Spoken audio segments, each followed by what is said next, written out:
Do, do, do, do, do. Chet by Lightning, episode 5 of the show, 6 of the show, act 3 of Chet Arthur's life, episode infinity, who knows what, of this Netflix series that's ended. And we have more Chet. The Chet doesn't stop. The Chet never stops with you and me, Matt. The Chet never ends.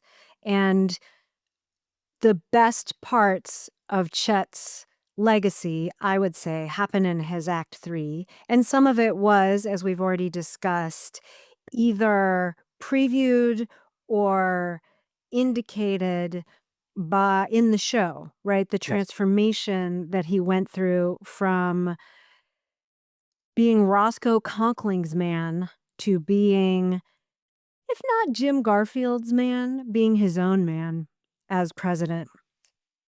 Yeah, and I would actually like to put a quote from Arthur himself here, which is he says, "For the vice presidency, I was indebted to Mr. Conkling, but for the presidency of the United States, my debt is to the Almighty."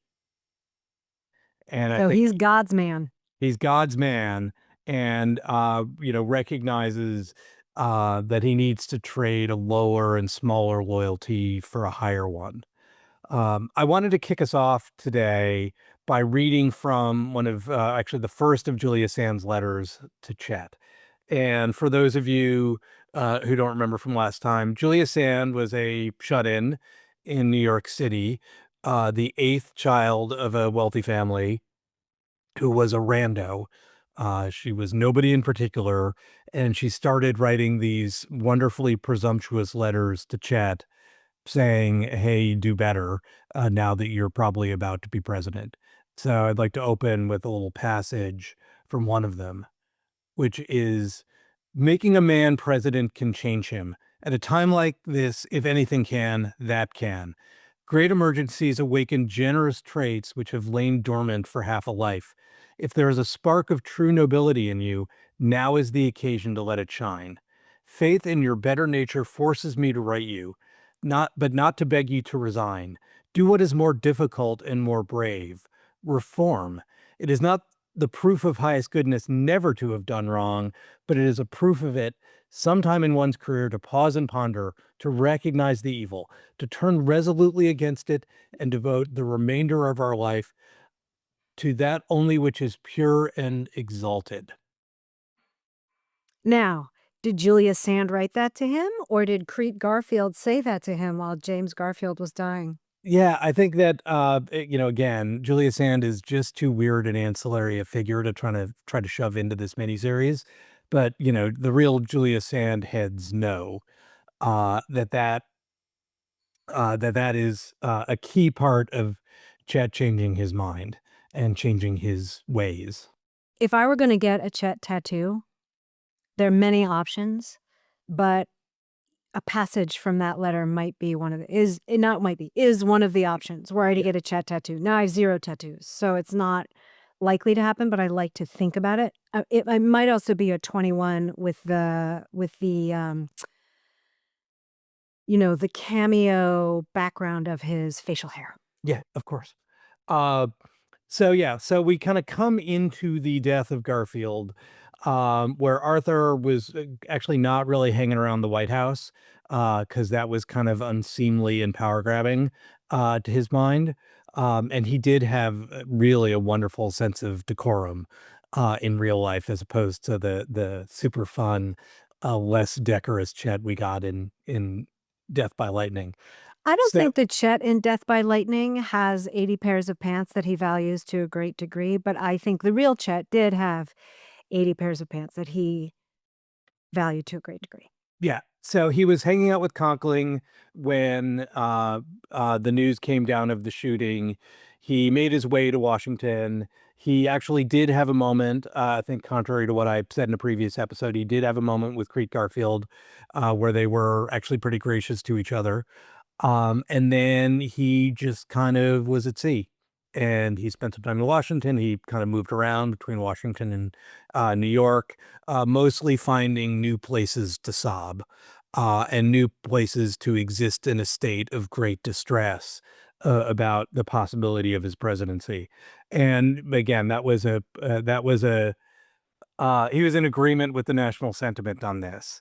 And former President Rutherford B. Hayes, the Rutherford, wrote in his diary that Garfield's death would be, quote, a national calamity whose consequences we cannot now confidently conjecture. Arthur for president, conquering the power behind the throne superior to the throne. End quote. What a disaster. So yeah, a lot Oh of people. no, Rutherford is against you. Yeah. I mean, that's a little bit of a let them fight kind of situation of Rutherford going against pre-transformation Chet. But yeah, everyone was in a state of huge distress about this. And then, we see the Chet transformation, or the history sees the Chet transformation. Part of it really does seem to be the example of Garfield. Part of it was almost certainly these Julius Sand letters, which are basically the only personal papers he did keep. This series of letters that she wrote him um over the course of his presidency. And, we have kind of a very early break between, Arthur and Conkling, which is, Conkling assumes that Arthur's uh, act as president is gonna be to basically fire this port commissioner and put in a Conkling-approved one, and Arthur turns him down and just is Arthur like, says, "Nah, I'm not gonna." yeah. And, again, really right from the start, starts trading into a higher, loyalty. And, essentially, he asks the cabinet to stay on. Most of them do not. At least they transition out pretty quickly, including James Blaine. And, he signals as best he can that he's going to provide continuity with the Garfield administration and with the Garfield agenda. And I'd say, as we kind of dig into this, the main thing that Chet had a very good understanding of as really a very good politician was that people really didn't want him to do that much. Essentially, he did not have a whole lot of small d democratic legitimacy, and they were really not looking for kind of him to pursue an aggressive, robust agenda. Uh, but I'm sorry, Betsy, go ahead. Well, and it didn't seem like he considered himself in that light either. I don't think he wanted necessarily to conduct his own big agenda, but I do think that he had seen the light and he didn't have the absence of an agenda. He Yeah, wanted to do better and he wanted to follow in Garfield's footsteps in some pretty key ways. yeah, and I think, one thing is we should just think about what people's expectations were for their 19th century presidents, which is, someone who I guess is even deeper in the Chet hole than we are, actually went and audio recorded one of Chet's State of the Union addresses, um, which, for a century were submitted to Congress in writing, rather than performed, and of course it was before, recording devices anyway. And you get 45 minutes of, "We have a new ambassador to Venezuela, and we hope to establish peaceful relations with this country." And then deep into the State of the Union, he's like, "Oh, and by the way, there's this huge, awful recession that's happening, and maybe someone should do something about it." And then he moves on to other stuff. There's just not a sense that the presidency is being kind of the locus of responsibility for things in the way that it's later come to be. So both I think we're on target here, which is he people didn't expect much of him because he was Chet, and people didn't expect much of him because they just didn't expect much of their president. Um, And people didn't expect much of him because not just because he was Chet, but because he was the vice president ascending to the presidency in a yeah. time under, in a time of some turmoil when his own party was divided. Yes, and picked in fluky, accidental ways, basically. So he really does, um, shift loyalties from being the stalwart, full on in with 19th century Republican corruption, um, Republican, to being sort of a nationally oriented, uh, at least stumbling his way towards seeking the greater good. There were a number of investigations essentially left over from previous eras of Republican corruption, particularly the uh, corruption of the process by which postmasters and mail routes were handed out.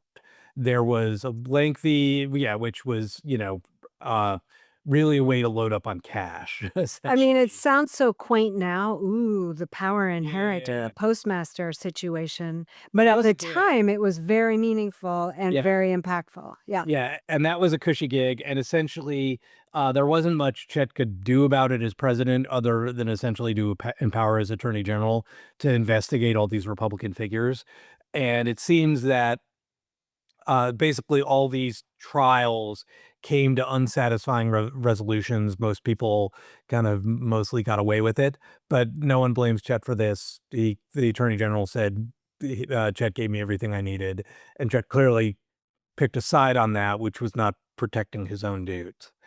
Um, which, actually leads us to kind of the highest profile thing that people point to as an accomplishment of the Arthur administration, which is the Pendleton Act, and for those just listening, Betsy is making this incredibly excited face to talk about the Pendleton Act. Pendleton was actually a Democrat who had been McClellan's vice presidential nominee in 1864. And he actually personally was himself amusingly corrupt, but he had this bill to basically bring in some modern conception of the civil service. And Chet actually came out in favor of it, to the surprise of everybody on all sides. They kind of heard him making these reform noises, but they didn't really expect him to support it. Um, And and why, honestly, anybody who knew him, why would you expect him to yeah, support it? He had supported the opposite and the person most known for opposing it for years and years. And part of the reason I'm so excited is because I worked in local government, directly for 12 years as an elected official, but, going on 20 years or more, getting people elected, uh, doing work at the local level. And even now in my life, I work with local government and local elected officials and so many civil servants. And it's just exciting to know that the origin of that, even the possibility for that, and the outline for what it means for this country to have meaningful foundational civil service laws and reforms come out of the Arthur administration is just a triple delight to me. It's just delightful on so many levels for me and my life experience. yeah, I think the Netflix show made a reference to its reforms we still live by today, and it's possible to be too literal about that. But essentially, redirecting the United States towards a culture in which merit is at the center of how you staff your administrations, I think, is really important. And essentially, Chet endorsed it. It still kind of didn't go anywhere until basically Democrats took the state of New York governorship in 1882. They purged their vaguely reformist governor and replaced him with a stalwart as nominee. Everyone assumed that there were Chet's fingerprints on that. I think that's poorly established. My understanding is it's poorly established. And then he But vote in the midterms. yeah, exactly. Vote in the midterms, everybody. And then he seems to have done absolutely nothing to help the Republican nominee win election as New York governor. And essentially, Grover Cleveland becomes governor, and Republicans realize that they have a problem. That the American electorate has noticed the level of corruption, no longer thinks it's acceptable. Particularly, probably with the assassination of Garfield being seen as, in some ways, an outgrowth of that. And the American public is starting to see it as corruption. I don't even think it Yeah. was identified as corruption before that. It was just considered this is how things work, this is business as usual. And for years people have been saying there's another way, there's a different way, there's a better way. and eventually the framing of business as usual is actually corruption and we need to do it differently.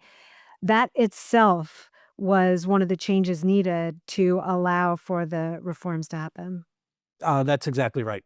And, once Cleveland takes over in New York, Congress comes together, passes it quite handily, huge margins, everyone seeing the political writing on the wall. Senator Arthur, he signs it, and everyone still a little skeptical of Act Two Chet and just assume he's going to slow walk it as president. They just assume he's going to let it all slide. And in fact, he did not. He appointed some very serious reformers to the committee on implementing it. And I think all historical accounts say that he really did push for this turnaround. That's our And chat. yeah, that's our chat. That's Good job, our chat. buddy. Good Yep. job, buddy. So anyway, yeah, and as the show says, we have a civil service that lives in the shadow and lives in the echoes of this. Another thing that was shown just for a moment, in one of the episodes that we talked about was the objection to having Chinese immigrants coming to the United States, Chinese people coming to the United States, to do work, and it was used as a device in the show for a few things. One, to show Garfield does have a practical streak, even though it makes him unhappy. His daughter objects to his practical streak around that, like, "You oppose this, you don't win, you can't govern, you can't get done what needs doing." But it would have been lovely in the end of the show where they give Arthur credit for civil service reform, if they had also just had a little note that said, "And he vetoed the first version of the Yep. Chinese Exclusion Act," which he did. To me, that is one of my favorite Chester as president moments is when they pass it through at 20 years, that for 20 years you just can't come here. Chinese people just can't come here. And he says, "Well, this in general is terrible." I mean, let's remember he was a civil rights lawyer early in his career. Not that they called it that Mhm. then, but that he had cases like that, the one we talked about, etc. So he vetoes it. And that is one of my favorite moments is because he knew it would be overridden. I assume he knew it would be overridden. Uh, well, no, it wasn't overridden. They then pass it Yeah. at 10 years. And does he just sign it at 10 years or does he veto it again and they override his veto? He signs it at 10 years. So, I even wanna take a step back on this, which is essentially the way in which, 1880s America was, of course, profoundly racist, directed at Black people. Um, really, we've seen the full unwinding of any viable parts of Reconstruction. Also, if Also, very, very racist and politically hypocritical in its treatment of Native peoples. We just yes. cannot leave that out, right? The terrible land grabs were still happening, the creation and violation over and over and over of treaties with these independent nations was also happening over and over. So, yes, we cannot Yep. speak enough about the systemic nature of the racism that was embedded in America in the 1880s. Yes, and we should also note that Chet, by the standards of 19th century presidents, was pretty good on Native American issues. He funded a bunch of frontier war making resources, we'll call it land grabbing resources. But on the other hand, he did dedicate resources also to prevent illegal encroachments. So, we can give him, I guess, a thumbs down by modern standards. Judging against his peers, he's apparently okay on the issues facing indigenous peoples. But when it comes to Chinese peoples, the Chinese people who immigrated into America, essentially for a couple decades, we've been operating under the Burlingame Treaty, which essentially was a friendship treaty between the United States and China, in which the United States essentially agreed to welcome all Chinese immigrants who wanted to come in, which of course was the standard at the time. We welcomed everybody's immigrants. And as more Chinese people begin to populate the West, more Western people began to be more openly and aggressively racist towards Chinese people. And there were massacres, one in Los Angeles, one in Round Rock, Wyoming. But essentially, dozens and dozens of Western cities, Western towns, encampments would essentially, with varying degrees of impoliteness, tell the Chinese they were no longer welcome in town and march them out of town. And political sentiment ran hugely anti-Chinese across the West, across the United States, and with that, the opinions of political leaders also ran pretty significantly anti-Chinese. And it's And not the topic of this podcast, but one of the impacts of that part of America's racism at the time had an influence on how whiteness was defined and how white people defined themselves, which lasted for decades. Which lasted for decades. Again, I could go on about that forever and ever, yeah, but I will that's not for this podcast. But if we're going to talk about it, we're not talking about everybody's race. The idea of race in general was impacted by this racist objection to Chinese people in the United States, and it had an impact on how white people were defined and who was included and who was not. yes, exactly. So, the Congress rises up, passes the first version of the Chinese Exclusion Act. Chet, again, we talk about him being kind of a consummate politician, but he essentially kind of rises above public opinion on this. He's like, this thing is just flat out wrong. It's a violation of our treaties, and let alone the human rights uh, components of this. So he vetoes the first version of it. Congress says, "What the heck?" Passes another one again with a 10-year time frame, essentially banning all Chinese people except a specific set of tradespeople. They reduce the limit from 20 years to 10. He expresses his opposition, but he realizes that he is beaten, so he signs it.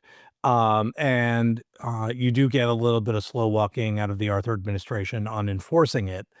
Um, but essentially, it set the tone for the next 80 years of American immigration policy towards Asia on this. And again, I a little bit worry sometimes that our Chet fandom will encounter people who are still mad about the Chinese Exclusion Act, and those of us who are still mad about the Chinese Exclusion Act think it's consistent with a pro-Chet policy.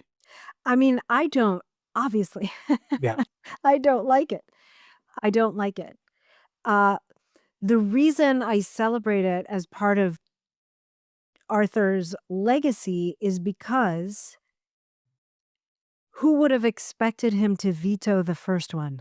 yeah, No one except Julia Sand. yeah, No one except Julia Sand would expect him to veto that first one, and yet he did. yeah, And yet he did. And it was clear he didn't really want to sign the second one either. But having governed myself, there does come a point where, okay, well, this is going to pass with or without me. Um, I have other things that I have to deal with that I need this Congress for. Uh, you know, I'm going to deal with this and say bad things about it and do the yeah. best I can to slow roll it. But otherwise, here we go. Yep. Um, So he also kind of went into the teeth of public opinion a little bit, or at least went to the teeth of his party, which is there was basically what we would call today an infrastructure bill that came out of Congress to fund ports and all kinds of things like that. But of course, it was the 19th century, so none of it was kind of merit oriented. It really was all just shoveling pork at party bosses, and he vetoed that too, which surprised the heck out of everyone. And again, that was for a lot of people a moment where, okay, we're dealing with a Chet Arthur now. Yeah. Uh, we're doing a different Chet Arthur now. And then the other one of his accomplishments that you're hard pressed to point to a whole bunch of legislative stuff. It's the Pendleton Act, and then there is a distant second is modernizing the Navy, which is essentially we had a bunch of old Civil Warrior boats that were wood and just poorly designed for the moment, and he began the transition to a new and modern Navy. which again is a level of seriousness about policy I think no one really expected from him. And even where you locate that in the reform matrix or the reform continuum, the fact that he was out doing, things that were, man, it would be a stretch to call it wonky, but the serious business of Yes. governing, Yes. I think, is It's important.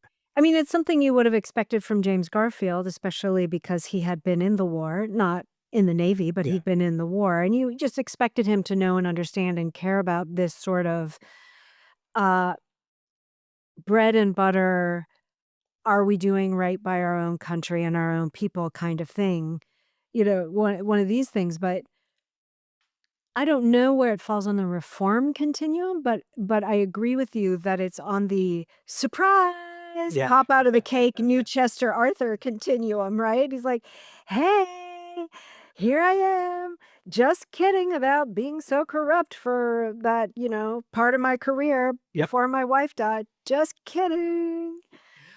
So, yeah, and I think also one thing we can point to Arthur, and this feels like an actual accomplishment in this day and age. He was a man with excellent taste. Yes. And he did not move into the White House until he could really do a redesign, but it was like a good redesign, unlike some presidents we could name. And, there was a big Tiffany stained glass wall in the days before electric lighting that was very nice. Again, dressing well, not always a huge compliment to someone, but he really took seriously that it was appropriate that the president present well on behalf of the Yes. American people. Hence, I He mean, he really and he was fashion forward with his Yep. facial hair. We can't mention there's no way to mention too many times his facial hair. Yeah, definitely, and, I think we mentioned in a previous podcast that the facial hair was so popular that women would wear novelty Chet sideburns to, like, fancy balls. And to the listener or the viewer, Matt and I did consider wearing our own sideburns, our own novelty sideburns to do this podcast, but we decided that we did not want to. Right. And anyone out there who's designing a Chet Sideburns filter that you can put on Zoom performers, uh, get right on that. Yes, I will in future episodes use that if it exists. Yep. There was also one thing I've just was reminded is, he was a guy who liked late nights, long dinners, long boozy dinners where he'd hang out and smoke cigars.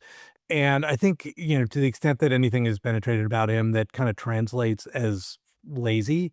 But he was a surprisingly not lazy president. Not just in that, he was trying to do the right things, but he really was diligent in a way that I think people didn't necessarily expect.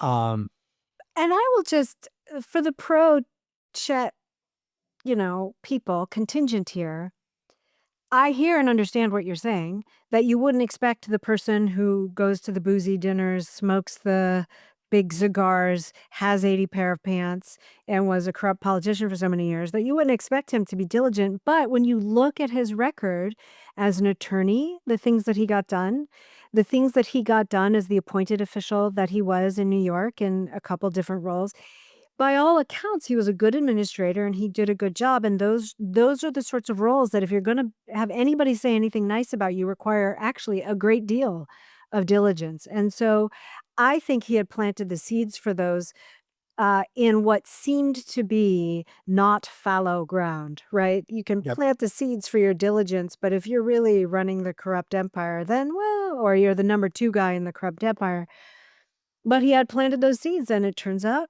fallow ground Yes. because he continued in it as president. Yeah, and I think we also need to contextualize this by noting that he did all of this basically while dying, which is I was wondering, as you were talking about the dream, I was like, I wonder at what point in his presidency or even before did he just start not feeling very good? well, he did a couple of trips, one to essentially Jacksonville, Florida, and some surrounding resort environments there in which he had kind of a medical crisis, which he basically tried to downplay. Um, and essentially, it became clear and was not shared with America that he had a fatal kidney disease at the time called Bright's disease, which caused essentially sometimes severe pain during attacks, but also lethargy and depression. And the fact that he powered through to this, we'll even say energetic presidency, a, while in this physical condition, and then B, knowing that his days were numbered. I think, we should give some credence to that. And also not only knowing that his days were numbered, but living under this Victorian code that he was not allowed to talk about how his days were numbered. That, you were not supposed to note the existence of an illness. So he just kind of powered through all of that, including denying it to the press when it came out. Although it is notable, if depression is part of Bright's disease, it may explain a little bit why he spent the weeks of Garfield's decline in various rooms crying. Yeah, that certainly is a possible contributing factor. So, he knew that there was not especially a groundswell for him to be renominated. Basically, all his stalwart buddies were seething at him for having betrayed the corrupt Republican cause. The half breeds and the actual reformers were like, we can get a real one, not this guy, not just this guy who's playing at it. Um, so he kind of went through the motions of a reelect. He kind of instructed his people not to do the work, but he thought it was consistent with the "Hey, I'm not dying" public opinion, but public appearance, that he go on the ballot. So, and essentially his Navy secretary was also a Republican operator, and one of the few people he told to stand down, uh, on, "Hey, don't help me win this thing." So, if again, it's kind of refusing to play the chess games in ways that probably, if he'd wanted someone who was an ally to have taken up the mantle, as the next nominee, he probably could have pushed some buttons at least in that direction, but no, he himself stayed on the ballot, and went and got beat by James Blaine from the reformist wing of the party. 'Cause he wasn't playing the chess game, he was playing the Chet game. Exactly. Such a good joke. I'm so good at jokes. Okay. Exactly. We're naming this episode that, by the way. The Chet game? Yep. So James Blaine becomes the nominee in 1884, and Chet, either out of personal disenthusiasm for Blaine or just this notion that he couldn't participate in any kind of political activity as as this new figure with a higher calling, really does nothing to help the ticket, the Republican ticket. There was a report that Arthur personally liked Grover Cleveland and thought he was going to be able. Um, so essentially, Republicans lose in 1884 and specifically lose New York, which would have helped them carry it, and lose New York by barely 1,000 votes, which clearly Chet could have delivered if he pushed any of the levers of power If on he Blaine's if behalf. he'd if he'd if he'd put his Chet into it. Mhm, Exactly. mhm. So, Republicans go and lose. The two Cleveland administrations are the only big D Democratic administrations between the Civil War and Woodrow Wilson. And Chet let Grover win, basically. And I think all you Grover heads out there need to concede that.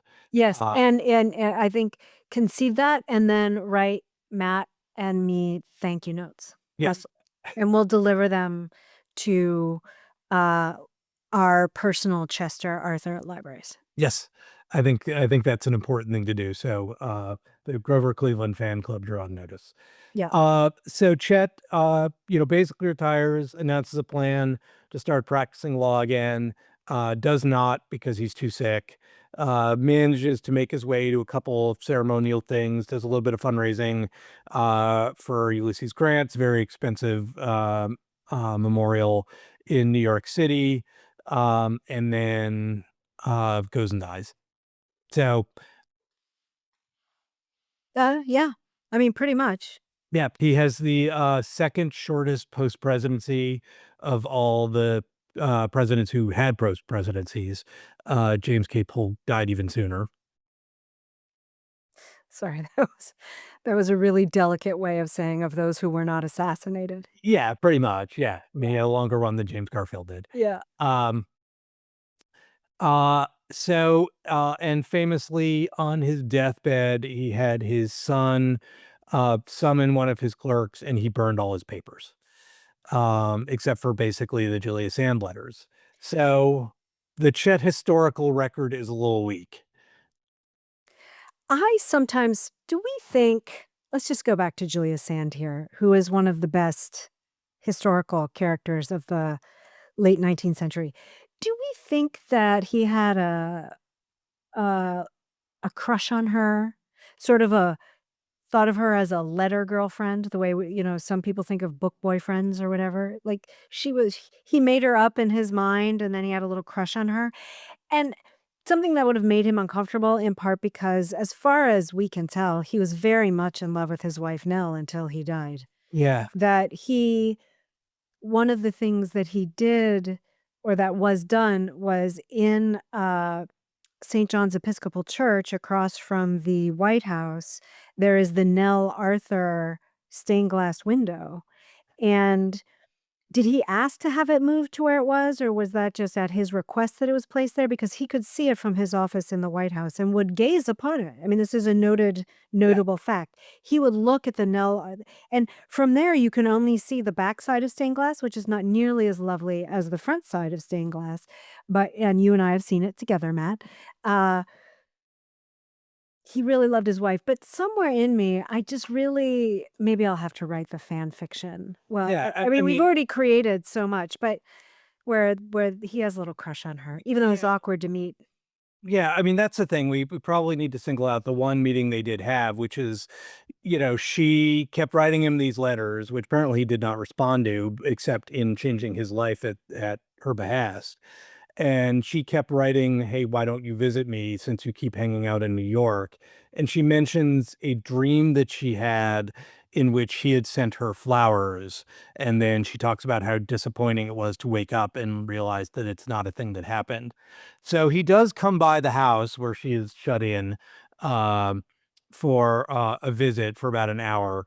It is breathtakingly awkward, in part because her family, because also like, you did a lot of 19th century calling, kind of you just drop by Yes. unexpected, Yes. unannounced. Their calling hours of the day, etcetera. Yeah, Mhm. so her family was hanging around in super awkward ways. She was in what we might, in modern sense, call a food coma. Um, so she was, sort of not capable of good proprietus, if that's a word, full propriety, 19th century conversation. At some point, she asks him if he likes music, and he says reasonably, which is a dumb question and a dumb answer. And I can just only imagine what the conversation might have been like that if either of these people were talking like this. And essentially, she heckled him a little bit about some of his decisions that were kind of more political. And he maybe was not as fully a good sport about it as maybe he might have been for a man of his charm and manners. So, and then, Look, I met Ralph Macchio one day by surprise, truly. I yeah, didn't know he was gonna be at this event I was at, and there he was, and he was my first celebrity crush. I was mayor of Minneapolis, and, I was not at my best yes, meeting my initial early celebrity crush in the wild by surprise. Anybody who wants to hear that story, just DM me. But he was very gracious. So I guess in this instance, it's a little different. He was very gracious. I did my best to rise to the occasion. We had a very friendly interaction. But the first words out of my mouth were, I am so glad you're here. Hi, welcome to Minneapolis. I'm Betsy. I'm the mayor of Minneapolis. I'm supposed to be cooler than this, and I simply cannot because I remember you from when you were on 8 is Enough, and it just went from there. I just yeah, owned it in the beginning. So maybe if Julia had owned it with Chester Arthur, if she'd said, yeah, Oh my gosh, but no.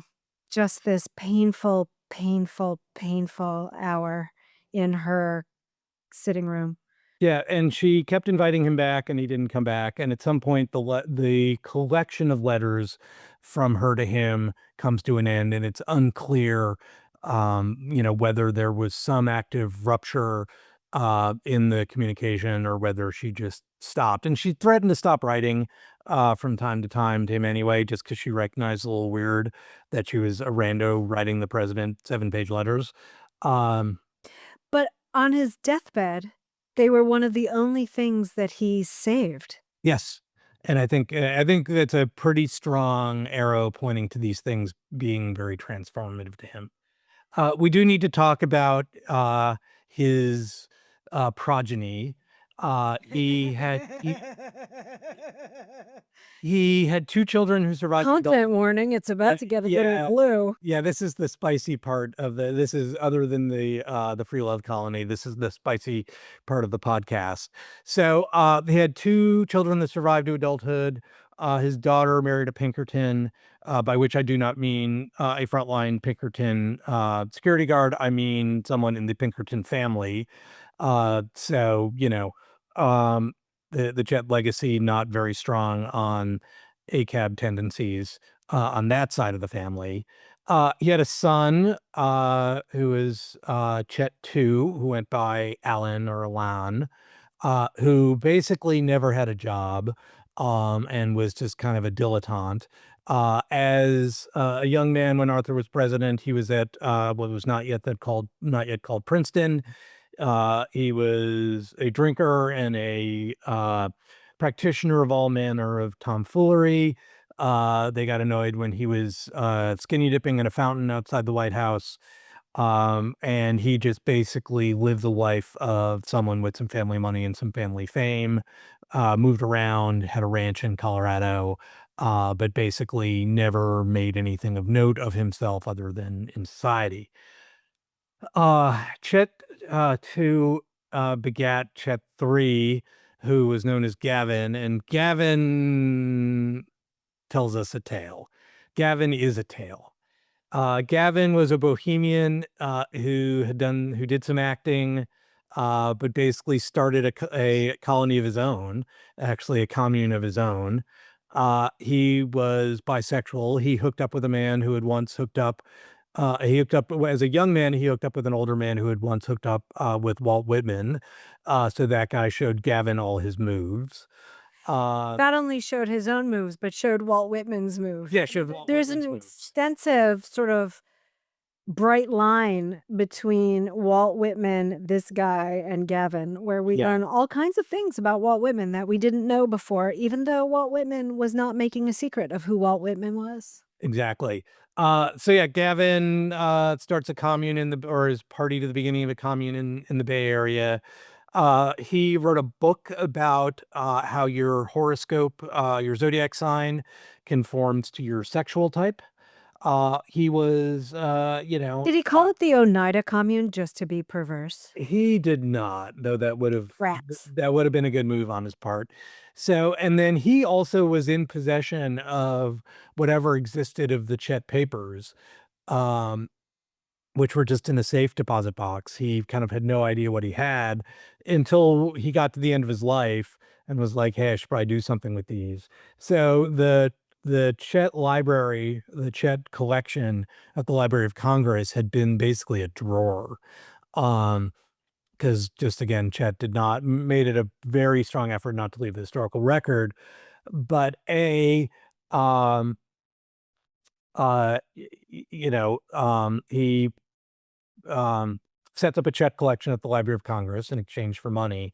And then also, it's the first time kind of the Julius Sand stuff had come to light, because there was this secret correspondence, between Chet and Julia. And essentially, it's through Gavin's work that anyone understands what happened to Julia Sand, who essentially her family, was a moneyed family, and that money tended to decline over time, and they eventually had to move to Brooklyn, which was not as cool, in the 19th century as it is today. and she spent the last couple decades of her life in a home, basically back then, being in a senior home and being in a home for some sort of mental condition. There's Saying, not a "I used to write to the president, he came yeah to my house," and having the attendant say, "Okay, Ms. Sands. yeah Yeah, we okay, yeah Miss Sand, I'm sure that's true." Yeah, we don't literally have a record of that, but you have to imagine that's what happened. She wrote a little bit for some magazines, but basically, died without really a strong historical record of the role she had played in history. Um, Do we know why she was a shut-in? Has that ever been clear? so, again, this loops around into 19th century approaches to medicine and women, which is she really was, and I mean this complimentarily, she really was kind of a weirdo. Yes. Like if you're writing 7-page letters to the president and expect him to read them, you know, um, And yet he did. and yet he She did. wasn't that weird. You don't So, ask, you don't get. yeah, so I don't know how well the historical record is established on what her illnesses were, mental, physical, whatever. I've been calling her a shut-in. That's not literally true. She would go for carriage rides. She would go to Newport, Rhode Island, to summer. Um, She was a genteel woman of the 19th century who was to not expected to work, but also not really likely to get married. Not really likely to get married. Again, eighth child. Did not necessarily present well in society, so was not on the ball, uh, the party circuit the way that she might have been if she'd been in a different physical and mental state.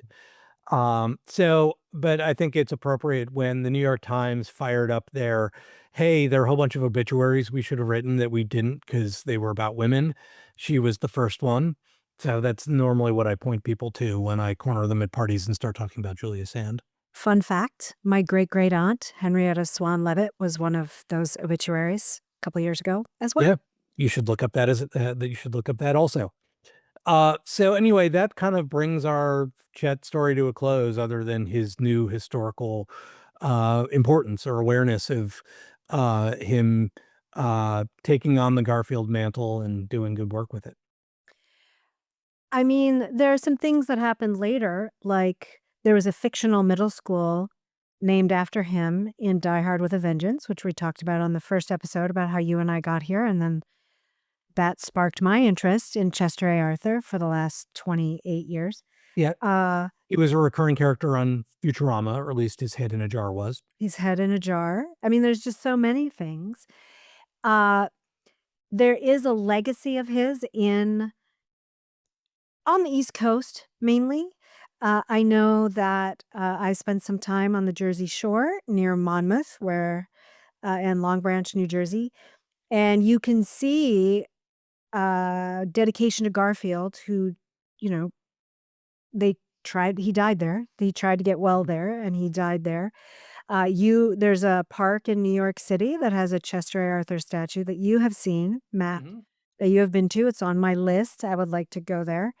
And you and I did a little t we spent one day doing a Chester A. Arthur tour of Washington, DC, since we both live in the area. And what did we see? For sure, we saw the Nell Arthur window from the outside. Yep, It's on a future list that we get to go inside. yep. Uh, we saw the frieze in Logan Park. Mhm. There's a big statue of Logan on a horse in the middle, but there are these bronze friezes on the sides, and on one of them is Chester signing something he wasn't actually at. Yeah, basically the bas relief in Logan Circle is wildly historically inaccurate.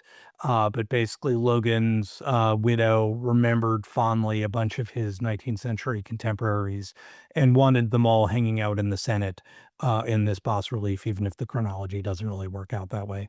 So there he is, you can see him there, and the house that he lived in briefly, we think, is also in Logan Square, so we went and sort of gazed upon the house that he lived Right. in for a short time. And by, his house, you mean, his house on Logan Circle, you mean a house that was inhabited by one of his, deputy, undersecretaries of the Treasury Oh, that he right, sh that's right. that he himself had almost no connection to, had no known connection to. But there's a plaque. There's There's a the plaque. plaque that notes that. There's a Yes. plaque that notes that, and pardon me for all the DC folks who are like, "It's Logan Circle, Hodges, Yeah. it's not Logan Square." Yes, yes, sorry. Sorry, I lived, like, 5 minutes away for years, and yet I still got it wrong, sorry. Yeah. Meh. Well, again, so did Death by Lightning, and we're cool with that. That's right. Death by Lightning gets a few things takes liberties with a few things, we'll just say that. Takes a few liberties. So anyway, speaking of Death by Lightning, this is a Death by Lightning podcast. This is a Uh, Death by Lightning this podcast is this called is Chet by Lightning. yes, this is a song about Alice's Restaurant. We want to issue our continued offer for Nick Offerman to come on the show, come on the Yes. pod. It is Thank one you. of the stated goals of this podcast that one, Nick Offerman listen to it, at least one or part, even part of any episode. Uh, and two, we would love to have Nick Offerman come on and talk about Chester A. Arthur with us because he played Chester A. Arthur and was wonderful at it. And we'd love to ask him some questions about it. Yeah, and one thing we can tell Nick Offerman that we couldn't on previous episodes is this morning I got an email saying that this is the 52nd ranked TV recap podcast in America on Apple Podcasts. So I'd say we are 52nd with a bullet, but that would be in poor taste. That would be in very poor taste. Sorry. Sorry. Okay. So, yeah, thank you for listening. We got at least one more episode with a special guest who is not yet Nick Offerman. Um, I want to close this out with actually another reading from that first Julia Sand letter, just because I think it's very predictive. Um, your name is now in the annals of history. You cannot slink back into obscurity if you would. 100 years hence, schoolboys will recite your name in the list of presidents and tell of your administration. And what shall posterity say? It is for you to choose whether your record shall be written in black or gold. For the sake of your country, for your own sake, and for the sakes of all who ever loved you, let it be pure and bright. Ladies and gentlemen, Julia Sand, Chet Arthur. Do, do, do, do, do.